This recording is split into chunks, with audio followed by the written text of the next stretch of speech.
I want you to just step into a difficult memory for a second, a scene that, financial stress really burns into your mind. It's late evening, maybe the house is quiet, the only sound is the running water in the sink, and you're sitting across from your partner, not talking about anything good, but about this stack of overdue bills. And you feel that dread. You feel this incredible, paralyzing dread. It's like a creeping shadow that just starts in the corner of the room and slowly, just envelops you. Our sources describe this feeling really well, saying they felt their marriage was literally hanging by a thread because of money. And that's not just a metaphor, is it? That visceral physical response, the tightness in your chest, the not being able to sleep, that perpetual sense of worry, that's the real cost of debt. Right. It's the emotional weight that can turn what should be a manageable life crisis into an absolute catastrophe. And that's really why we're doing this deep dive into the framework known as the Total Money Makeover. Yep. We're looking at a system that promises really a shortcut to understanding the one thing that truly matters in personal finance, which is human behavior. We actually found two stories that just perfectly illustrate the stakes here. They're both set against the 2008 economic storm, all the massive layoffs. Yeah, tough time. Imagine being in an office and your boss calls you in and he looks devastated and he has to deliver the news. We have to let you go. For one person we read about, the blood literally drained from his face. His lip was quivering because that pink slip, it meant immediate financial collapse. Everything was tied to that paycheck. Every single thing. Right. The mortgage, the car payment, the student loan, there was no buffer at all. Okay, so contrast that scenario with the story of a man we'll call Chris. Now, Chris had spent 7 years running his own Total Money Makeover. He was completely debt-free. Including his house. Including his home mortgage. So when his boss, also devastated, came in to give him the layoff news, Chris's immediate reaction was, well, it was startlingly different. Totally different. He literally jumped up, he gave his friend a hug, and said, cool, how much is the severance package? Cool, how much is the severance pack? I mean, that phrase right there, that's the key difference, isn't it? It's catastrophe versus inconvenience. Exactly. Chris had, I think it was $38,000 saved in a fully funded emergency fund. Wow. So he saw that $70,000 severance package not as some lifeline to prevent ruin, but as capital. It was seed money to finally start his dream business. So his preparedness turned a career crisis into a massive opportunity. And I think he ended up doubling his previous salary within a year, right? He did. And that example, it just perfectly frames the mission of this deep dive. We're here to unpack the methodology behind this radical financial framework. And it's built on a pretty powerful premise. Which is? That winning with money is 80% behavior and only 20% head knowledge. It's a roadmap built for the flawed, easily distracted human psyche, not for a sterile calculator. And that ratio, the 80-20, that creates the central tension we're going to explore today, doesn't it? When and under what specific circumstances should pure, raw psychological motivation outweigh rigid mathematical efficiency? That's the core question. We're diving into the core steps, the necessary critiques, and, the professional adaptations that you might need to make this aggressive behavioral plan truly sustainable. So we want you to think about where you stand on this right now. Are you a purely mathematical optimizer? Do you insist that the spreadsheet dictates everything, making sure you pay the lowest total interest? That's the strategic calculating avalanche approach. Right. Or are you a psychological motivator? Are you the person who needs that quick win, that immediate visible proof of progress? Ringing the bell, celebrating a payoff, just to stay committed on a long, hard journey. And that's the momentum-driven snowball method. We're going to analyze and synthesize both of those later, but first, you really have to win the internal war against your own habits. That's where it all begins. Let's unpack that foundational challenge. The Total Money Makeover starts with this almost brutal confrontation. It's not soft, gentle coaching. It's a demanding mirror that requires you to look at your reflection and declare, sometimes pretty aggressively, is your fault. And that framing is so intentional because it is the required mindset shift. You have to take 100% responsibility. No excuses. None. The system is designed for people who are ready to admit that their current financial state, whether it's from ignorance or denial or just keeping up appearances, is the direct result of their own past decisions. It's that shift from being a victim to being an agent of change. That is the potent emotional fuel that powers the entire difficult plan. And once you accept that responsibility, you have to immediately adopt what's called gazelle intensity. Yeah. This isn't just about setting a budget. It's about moving, like your life literally depends on escaping ruin. The metaphor is incredibly powerful. It's almost cinematic, really. I think of a gazelle. Its main hunter is the cheetah, the fastest land animal. Right. The gazelle knows that threat, which represents debt and financial precarity, is always there. So it has to use swift, focused, sustained action to survive. And here's the counterintuitive fact we learned. This is the amazing part. The cheetah, despite all its speed, only catches the gazelle in 1 out of 19 chases. Wow, 1 in 19. So you don't have to be faster than the fastest predator. You just have to be intense, focused, and willing to sacrifice short-term comfort.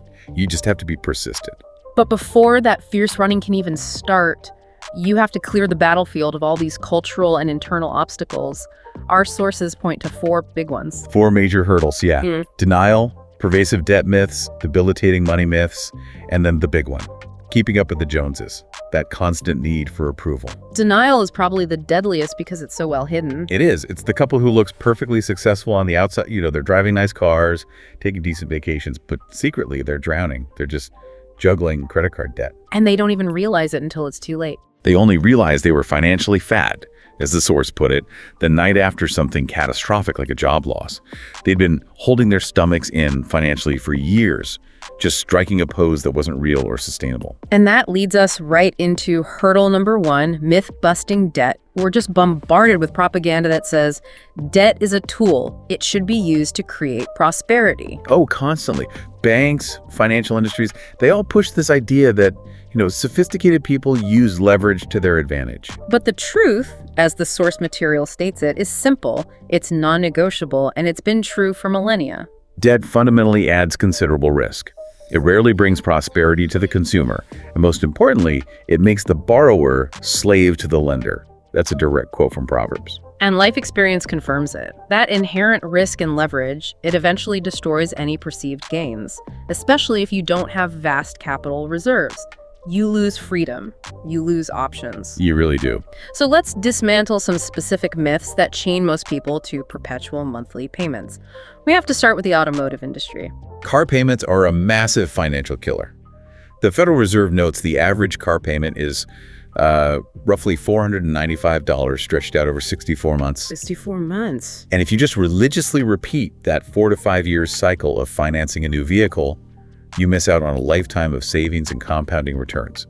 It is the single biggest drain on your wealth outside of your mortgage. We really need to quantify that opportunity cost because $495 a month, it sounds manageable. It's so deceptive. Imagine you start investing that at age 25. By redirecting that average car payment, $495 in, to a solid growth mutual fund, averaging, let's say, 12% through your 65, that habit alone results in a retirement with significant wealth. You're buying a depreciating asset with money that could be making you rich. Precisely. The data shows that actual millionaires overwhelmingly drive reliable, paid-for used cars. They do it because they recognize that the new car cycle is just an insidious drain on their future wealth. Okay, so what about the people who say they're smarter by leasing? Leasing is mathematically confirmed as the single most expensive way to operate a vehicle. It's just a high-cost rental agreement that you're paying to subsidize the dealer. And the interest rates are hidden, right? They are. Consumer reports and financial calculators confirm that the effective interest rate hidden in those lease agreements often hovers around 14%. 14%? That is an outrageous cost for what's supposed to be a sensible product. Why is it so high? Because the auto industry doesn't disclose the actual rate. They argue you're merely renting the depreciation. But your payment covers the car's loss in value, plus the dealer's substantial profit margin, plus that exorbitant interest rate. It's an engineered system. It's completely engineered to keep you on a perpetual payment treadmill. Always driving a new car, always without equity, and always generating profit for the bank. Our sources use a great visual for this. What's that? The car is just a car. Dynamite the logjam. Get rid of that payment, and you gain powerful, immediate cash flow. Okay, let's move on to the most addictive financial toxin out there. Credit cards and FICO scores. Lenders market these so aggressively, even to vulnerable groups like college students, and it leads to some tragic outcomes. We saw data showing that 19% of all people who filed for bankruptcy were college students. 19%, 1 in 5.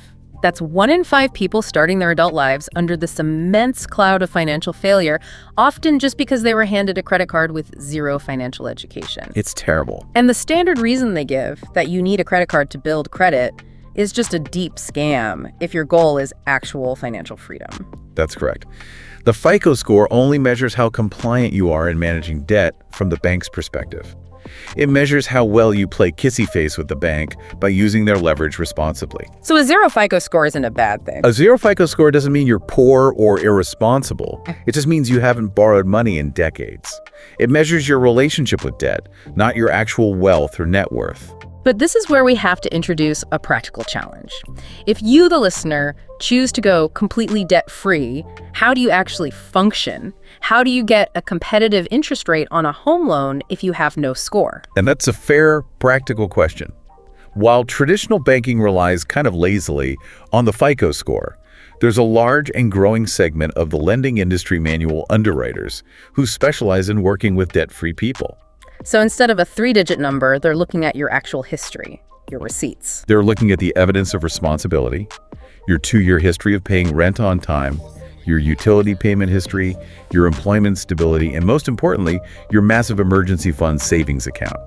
You provide them with canceled checks and payment receipts. So it takes a little longer? It takes slightly longer, it requires more documentation, but those lenders are able to give excellent competitive mortgage rates to people who show financial maturity through consistent cash flow management, which is the whole goal of the Makeover.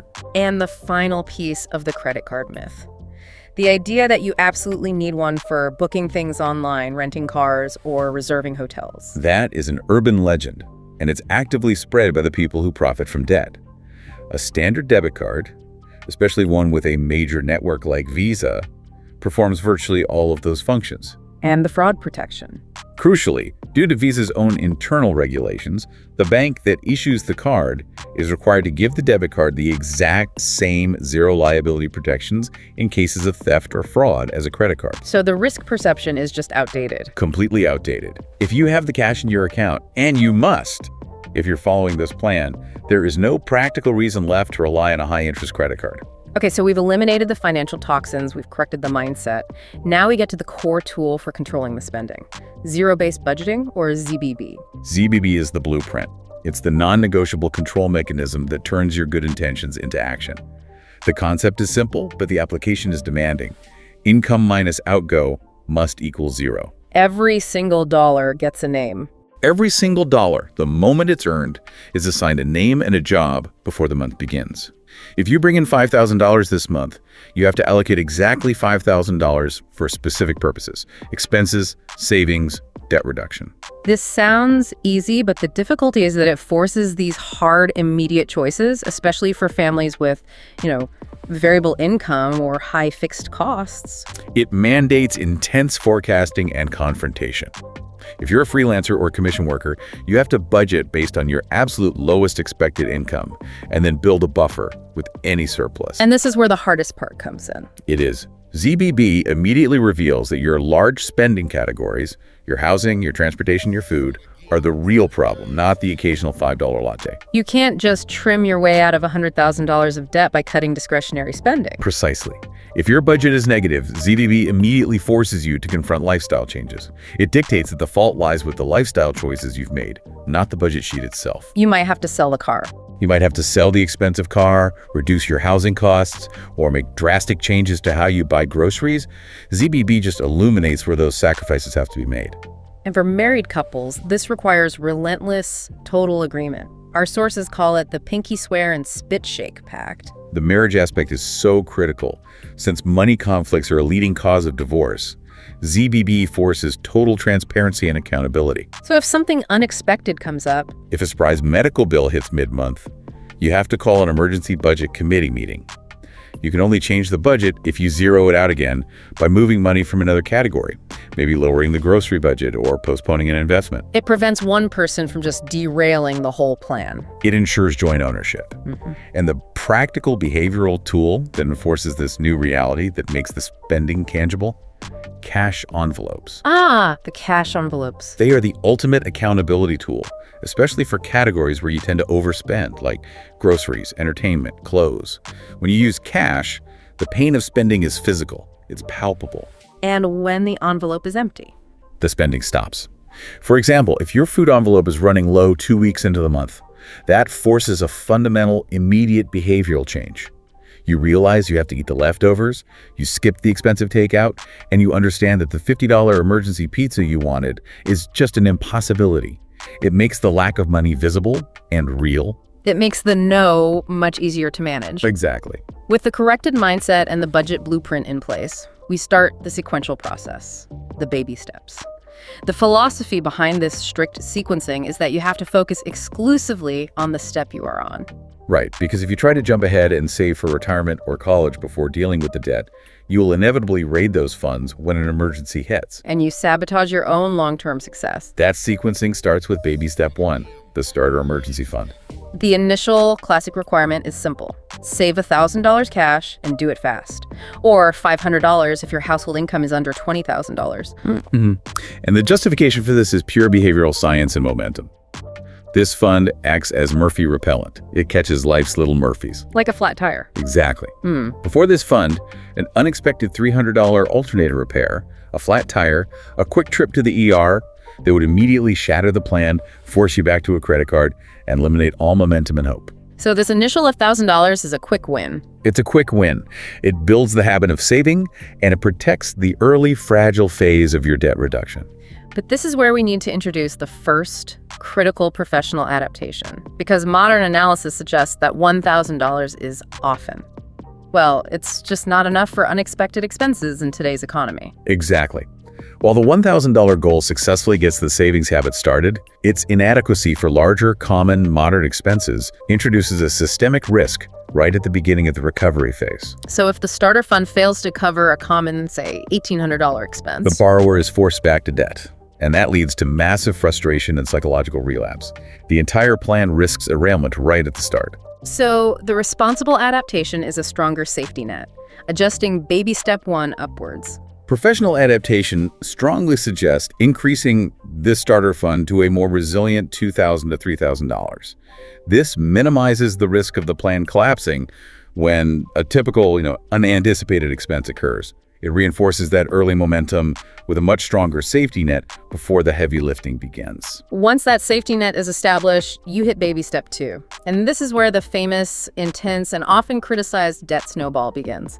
This launches us right into the great debate. Yes, the core conflict here pits two powerful debt elimination strategies against each other. Behavioral motivation versus pure mathematical efficiency. Let's start with the TMM framework's preferred method, the debt snowball. Okay, so you list all your non-mortgage debts, everything from credit cards to student loans, from the smallest balance to the largest balance, and you completely ignore the interest rates. Ignore the interest rates. Completely. You pay minimum payments on everything except the smallest debt, which you attack with maximum gazelle intensity. Then the momentum kicks in. Once that smallest debt is cleared, you take the payment you were making and you roll it on to the next smallest debt. That's how it snowballs. The payment amount gets bigger, increasing the force and speed of your attack on the next debt without you having to find more cash. So what's the primary strength of this method? I mean, why choose it over the pure math? The strength is overwhelmingly psychological. The rapid, visible, small victories like paying off the first two debts quickly, maybe in 5 and 12 months, that generates this massive, addictive sense of accomplishment. That feeling of control. That feeling of, I can do this. Yeah. That's often the necessary fuel to endure the multi-year process required for the larger multi-$1,000 debts that come later. Okay, now for the competing strategy. The debt avalanche. This is the pure mathematical optimizer's choice. With the debt avalanche, you pay off debts strictly in order of the highest interest rate first. And the data confirms this is mathematically indisputable. It results in the lowest total interest paid. And it shortens the overall payoff duration. If you have a high-interest credit card at 24% and a low-interest student loan at 4%, you prioritize the 24% card, and that saves you thousands. So why would anyone choose the snowball, which objectively costs more in interest over time? Because the person struggling with debt is often a person struggling with self-discipline and motivation. The avalanche requires long-term patience. You're often staring at a large balance for years before you see a payoff. And that can be discouraging. Very. The snowball provides immediate reinforcement. For people who have failed at budgets over and over, that initial psychological victory is essential to prevent frustration and burnout before they tackle the $40,000 student loan. The behavioral cost of failure is much higher than the marginal interest cost saved by the math. Which brings us to the optimal synthesis, the hybrid debt strategy. The hybrid strategy aims to capture the best of both worlds, the psychological and the mathematical. We recommend using the snowball method to pay off the first one or two small debts to get those psychological wins and build faith in the system. Motivation first. Motivation first. Once that internal momentum is firmly established, you pivot immediately to the avalanche method for the remaining larger debts to maximize efficiency and save on that long-term interest. And there's another critical modification to baby step 2 that relates to this math versus momentum idea. Mitigating opportunity costs, specifically around retirement matching. Right. Since baby step 2 involves intense debt elimination, the pure plan demands you stop all retirement contributions to free up cash flow. But if you have a manageable debt load and your employer offers a 401k match, you're leaving free money on the table. You are. That lost matching contribution is a guaranteed 100% immediate return on your investment that you lose forever when you factor in compounding. It's a catastrophic opportunity cost. It is. If your employer matches 50 cents on the dollar up to 6% of your salary, you're just forfeiting 50% guaranteed returns every year you don't contribute. So the professional adaptation here is? The adaptation suggests introducing retirement contributions up to the employer matching threshold during baby step 2. This strategically balances the immediate behavioral goal of debt elimination with the non-negotiable mathematical necessity of capitalizing on those early, guaranteed compounding returns. Once all the consumer debt, student loans, car payments, everything but the mortgage is gone, we transition to this powerful phase of security and wealth building. That starts with baby step 3, fully funding the emergency fund. This step transitions you from being crisis-prone to experiencing crises as mere inconveniences. The requirement is to save 3 to 6 months of living expenses. For a typical family spending, say, $3,000 a month, that fund needs to be substantial. We're talking $10,000 to $25,000, somewhere in that range, sitting in liquid cash. A significant pile of cash. How exactly should someone calculate those living expenses? Do they count expenses that will be gone, like the debt payments, or is it just bare necessities? The goal is to replace your core expenses, what you need to keep the lights on and the family fed if all your income suddenly stops. Since you've eliminated all that consumer debt, you just calculate the base needs: housing, utilities, insurance, food, and essential transportation. The 3-month fund is kind of the minimal coverage, good for dual-income households. And the 6-month fund? The 6-month goal is for maximum peace of mind. That's necessary for single-income households, highly specialized professions, or if you're worried about a prolonged economic slump. We touched on a fascinating psychological dimension here, the security-based difference between partners and how they view this cash pile. It's an often overlooked dimension of personal finance. Men, who are often task-oriented, might look at $25,000 in a savings account and just see idle money, thinking, this cash is only earning 1%. Right. But women, who are generally more security-based, often experience this profound physical and emotional calming when that large buffer is established. Our sources note that for many, financial stress causes a literal spasmodic security gland that only relaxes when a substantial amount of cash sits between the family and the unexpected. So the fund isn't just a financial tool. It's an investment in emotional and marital peace. It's a profound one. And the liquidity rule for this fund is non-negotiable. Where should they keep this money? It must be instantly liquid, easy to access, no penalties, no market fluctuation risk. This explicitly means keeping it out of high-growth vehicles like stock mutual funds or long-term CDs. Because the purpose is preservation, not profit. Exactly. If your furnace breaks and your emergency money is down 20% in the stock market, you'll be strongly tempted to borrow the money instead of realizing that loss, which defeats the entire purpose of the fund. A standard, high-yield, FDIC-insured savings account is the right place for it. Okay, moving from the emergency fund to ensuring future provision, life insurance. This area is so fraught with complexity, and we really need to do some serious myth-busting here. The core function of life insurance is singular and simple: to replace your income for your family if you die prematurely. The general rule of thumb is to secure a tax-free death benefit worth 10 to 12 times your current annual income. That large lump sum allows your family to invest the money and live off the long-term growth without ever touching the principal. And the conflict here arises between the two main types, term life and whole life insurance. Term life is the recommended product because it's simple, pure, and affordable. It covers you only for the finite period you need it, typically 15 to 20 years, during your highest earning and highest obligation years. When you're raising kids and paying off the mortgage. Exactly. Once you're debt-free and wealthy, the goal is to become self-insured, meaning your investment nest egg is big enough to cover the family without needing the policy. So whole life or permanent life insurance is the product that's often called a ripoff in the source material. Why is it so heavily criticized? Because it's a highly inefficient hybrid product. It mixes insurance with an extremely poor savings or investment component, often called cash value. And that bundling makes it super expensive. Exponentially more expensive, incredibly confusing to manage, and the investment returns are just abysmal. Whole life policies often average annual returns of about 2.6% per year. Universal life is a little better at 4.2%. We have to explain why those returns are so terrible. Where does the money go instead of into the investment? This is the critical point the industry tries to hide.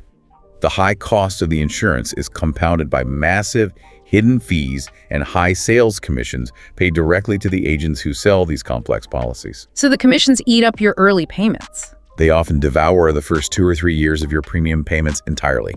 You're paying a huge premium for a terrible investment vehicle, so the net returns are pitiful compared to just buying cheap term life and investing the difference yourself in a standard market index fund. So to use that memorable analogy, why should we aggressively avoid mixing insurance and investments? The analogy just sums it up perfectly. Mixing insurance and investments is like buying terrible hybrid products like the ketchup ranch combo from Heinz, known as Crunch Saucy Sauce. You take 2 good, distinct ingredients, pure insurance and pure investment, and when you combine them, you create this complicated, expensive, and inferior outcome. Just keep them separate. Once we're insured and protected by a full emergency fund, we hit baby step 4. Serious wealth-building investing, 15% of your gross income annually. And this step is critically prioritized after consumer debt is gone, but before college savings or paying off the mortgage. The reasoning is clear and pragmatic. Those kids' college degrees won't feed you at retirement. You have to secure your own foundation first. You have to, so you don't become a financial burden on your children later in life. The investment strategy here is highly aggressive, which, as we noted, is a little counterintuitive for a plan that's built on such conservative, debt-averse principles. The high allocation to growth equity funds is entirely justified because you, the client, having successfully eliminated all that high-interest consumer debt, are deemed to have maximum capacity for long-term risk. You're investing for decades. For decades, meaning you can afford to ride out market volatility to pursue higher expected long-term returns. You're not investing your retirement with borrowed money. You're using freed-up cash flow. Let's delve into the specific diversification strategy, the 4 funds.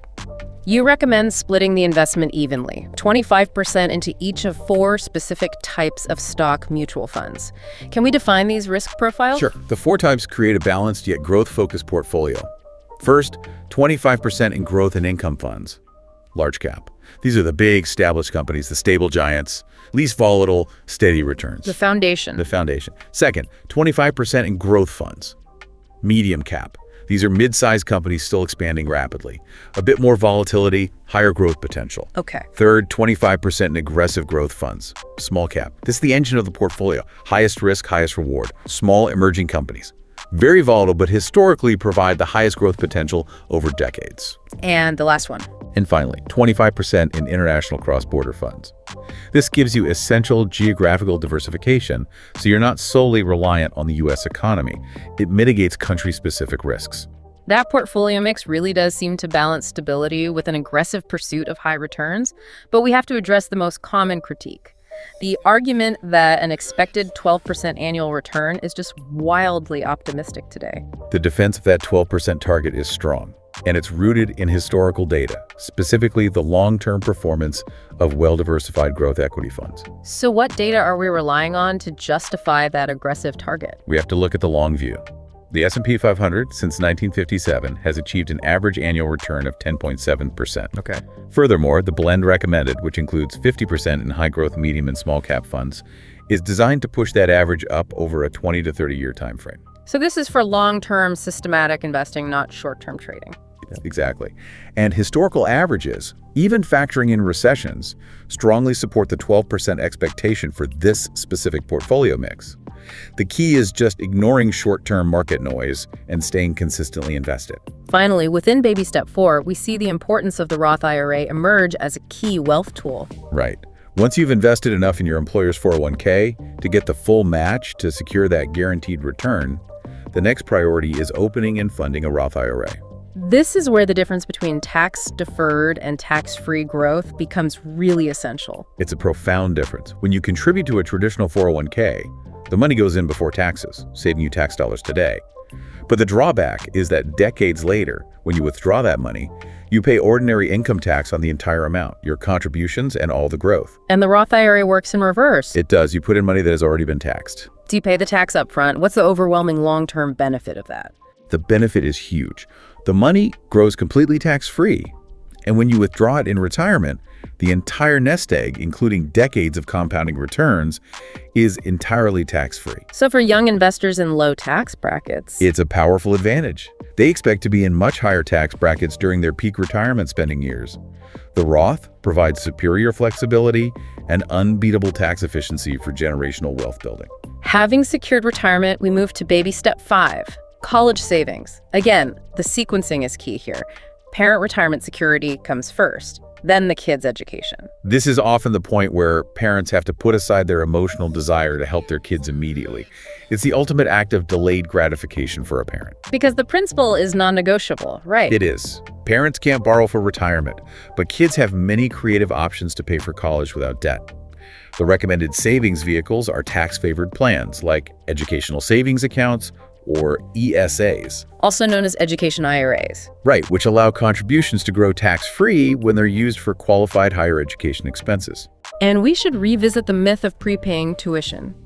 It sounds like a sensible protection against inflation, but it falls short mathematically. It does. Prepaying tuition basically offers a return that's equivalent to the tuition inflation rate, which averages around 8% annually. And the stock market. A growth stock mutual fund correctly allocated in that ESA averages 12% long-term. So you're sacrificing 4% in potential returns for what is essentially a high-cost insurance policy against tuition increases. Investing the money correctly just yields higher returns. The system really advocates for creative funding to avoid student debt. Give us a deeper look at the financial mechanisms of these alternatives. The plan encourages students to embrace intensity. We're talking about military service, specifically the post-9/11 GI Bill, which offers comprehensive funding for tuition, housing, books, all in exchange for service. A massive, structured way to completely eliminate the need for loans? Absolutely. And then there are the highly ambitious, high-rejection summer sales jobs. How do those actually work to generate capital? These are often grueling 1099 contractor roles, selling things like pest control, books, solar systems, where the pay is 100% commission. The student works brutal hours, lives frugally, but the commission structure is steep. So a disciplined student could really make some serious cash. A disciplined, aggressive student can pull in $20,000 to $40,000 cash in a single 12-week summer. That's enough to cover a full year or more of tuition and books, effectively bypassing the whole student loan system through pure grit. We see that grit in the success story of a woman named Denise. Her story just destroys the excuse that there are no scholarships available. Denise applied for 1,000 scholarships. She got 970 rejections. Oh. But through sheer volume and persistence, she received $38,000 from the 30 she won. That's gazelle intensity, applied to funding the hard work of applying for money, not borrowing it. That intensity transitions directly into baby step 6, paying off the mortgage. The ultimate goal, the final hurdle before true financial freedom. This is the penultimate step. Achieving absolute financial liberty by eliminating the final, largest debt instrument. The motivation is pure risk reduction and maximized cash flow. Once the mortgage is gone, your required monthly expenses just plummet. They drop to an absolute minimum, making you almost entirely recession-proof. And this is the moment we have to definitively refute the dumb math critique of tax deductions, the argument that you should keep the loan for the write-off. This is refuted by simple arithmetic that we should all just commit to memory. If you pay $10,000 in mortgage interest to the bank over a year, and you're in a 30% tax bracket, you only save $3,000 in taxes. So you're spending $10,000 just to save $3,000. It's poor mathematics. The goal isn't to save $3,000 in taxes. The goal is to eliminate the entire $10,000 interest payment, freeing up that money for investment or personal use. Paying off the mortgage is the superior financial strategy. We've covered the discipline and the power of this system to move people from catastrophe to freedom. But every radical system has its blind spots, and now we need to pull back the curtain on the critical analysis. Where does this behavioral plan show its limits? This is essential for understanding the sustainability of the program. The plan assumes an emotional and economic reality that is simply not universal. Let's start with the most common internal failure point: burnout and sacrifice. The plan demands aggressive hustling and cutting all the extras. If an individual or a family is facing a really substantial debt load and they can't generate enough surplus, the payoff timeline extends significantly. We could be talking 5, 10, even 15 years. Potentially. And when that period of extreme deprivation drags on, what's the psychological fallout? Stagnation. Stagnation leads directly to frustration, resentment, and a very high likelihood of financial relapse. Abandoning the plan and going back into debt just to ease the tension. And the pure plan doesn't offer much of a framework for that. It provides very little for addressing mental health, maintaining family quality time, or ensuring a sustainable, fulfilling quality of life during this intense period. Financial success has to ultimately include a sustainable life, not just a zero balance. So how do we professionally adapt the plan to include a release valve and mitigate that burnout? The adaptation involves intentional budgeting for small splurges. If the family needs 3 years to clear their debt, the ZBB must include a small, set amount, say $75 a month, budgeted specifically for a date night, small family activity, something. You use the ZBB framework to legitimize a small intentional release valve. Exactly. This planned fund money prevents the feeling of total deprivation and keeps the intensity level sustainable over the long haul. The second major limitation is the income barrier and social context. The plan really works best for those who have disposable income capacity but just lack discipline. That is the critical insight. The system is designed as a behavioral corrective for those whose income capacity exceeds their discipline. It struggles immensely to address structural poverty or scenarios where families, despite working multiple jobs, just can't generate enough surplus income.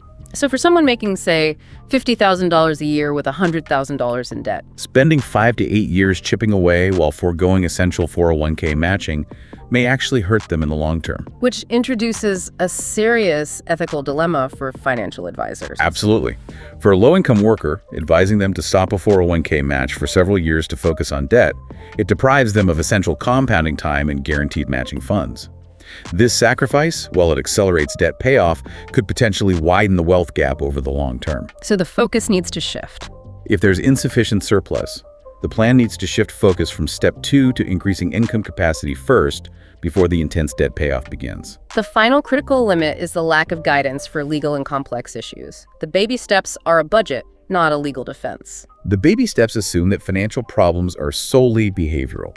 They offer no solutions for urgent, complex legal challenges like impending lawsuits, aggressive IRS collections, or foreclosure threats. In those moments, budgeting is not enough. In those critical moments, when the phone is ringing constantly and legal documents are arriving, you need an immediate legal strategy. You have to consult professionals, like a bankruptcy attorney, to stabilize the situation before any budgeting plan can even begin to function. So knowing when to pivot from self-help to professional legal advice is vital. It is. This nuanced analysis leads us back to the recommended professional adaptations, that middle ground that maintains the behavioral intensity while mitigating the mathematical and burnout risks. And we reiterate those 3 essential adaptations that provide the highest return on effort and sustainability. Number 1. First, increase the starter fund. Adjust baby step 1 from $100 and $1,000 to a safer, more resilient $2,000. Second, the hybrid strategy. Right. Implement a hybrid debt strategy. Use the snowball for the first 1 or 2 small debts for that psychological win, then pivot to the mathematically superior avalanche for the big ones. And finally, mitigate opportunity cost. Introduce retirement contributions up to the employer match during baby step 2 to capitalize on compounding and avoid leaving free money on the table. We started this deep dive in a place of financial dread, but the journey culminates in this glorious sound of coasting downhill. That final destination is baby step 7. Build serious wealth and give. This is the pinnacle point. The moment that focus intensity reaches critical mass, the instant your money begins working harder than you do.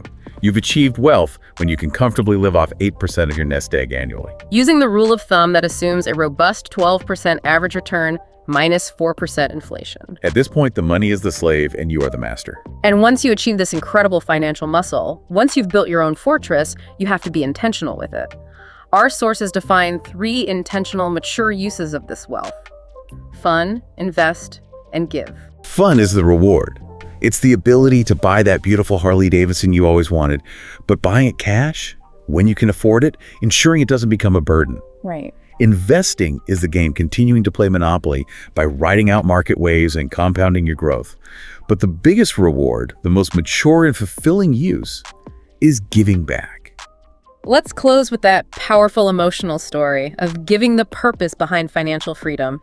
The story of Larry Stewart, who was known for years as Secret Santa in Kansas City. Larry Stewart was a successful businessman, but he never forgot the time he was truly broke. This was back in 1971. He was hungry, driving home, and he stopped at a diner. He ate a modest meal, but when the bill came, he realized, with a pounding heart, that he didn't have enough money. The humiliation must have been crushing. Absolutely crushing. He started patting his pockets, pretending he'd lost his wallet, just bracing for the shame. And what did the diner owner, a man named Tom Horn, do? Tom Horn, he recognized that subtle, devastating shame in Larry's eyes. He pretended to sweep the floor near his table and found a $20 bill, and he slid it to Larry. He said, "Looks like you dropped this, son. You're lucky." Wow. That single, subtle act of kindness saved Larry the embarrassment of admitting he couldn't pay. And that $20 gesture of grace, it changed the trajectory of Larry's life. It taught him that kindness was a more valuable currency than money itself. Decades later, Larry Stewart, now a wealthy man, remembered that moment. In 1999, he tracked down Tom Horn. He showed up on Tom's porch wearing a Santa hat and carrying an envelope. Larry asked Tom what that $20 act of kindness would be worth today, and Tom, bewildered, guessed maybe $10,000. Larry smiled, handed him the envelope, and revealed that the $20 had grown into $10,000 cash, just enough to take care of Tom's wife.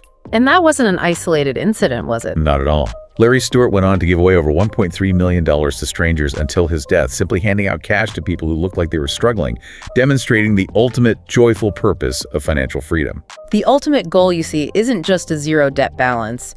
It's using that freed up income, that incredible financial muscle, to pursue a sustainable life rich in purpose and contribution. And this brings us to our final provocative thought. Wealth is not an escape mechanism. It won't fundamentally change who you are as a person. It only amplifies your existing character. Wealth will make you more of what you already are. If you are naturally generous and compassionate, becoming wealthy will allow you to be exponentially kind, like Larry Stewart. If you're a jerk, however, wealth will simply crown you the king of jerks. So as you embark on this intense, challenging, and rewarding journey, whether you choose the pure math, the behavioral momentum, or the hybrid approach, ask yourself this. What will you do with your financial muscle once the climb is finally over? What kind of person will you be when you are completely free? Think about that and start working today.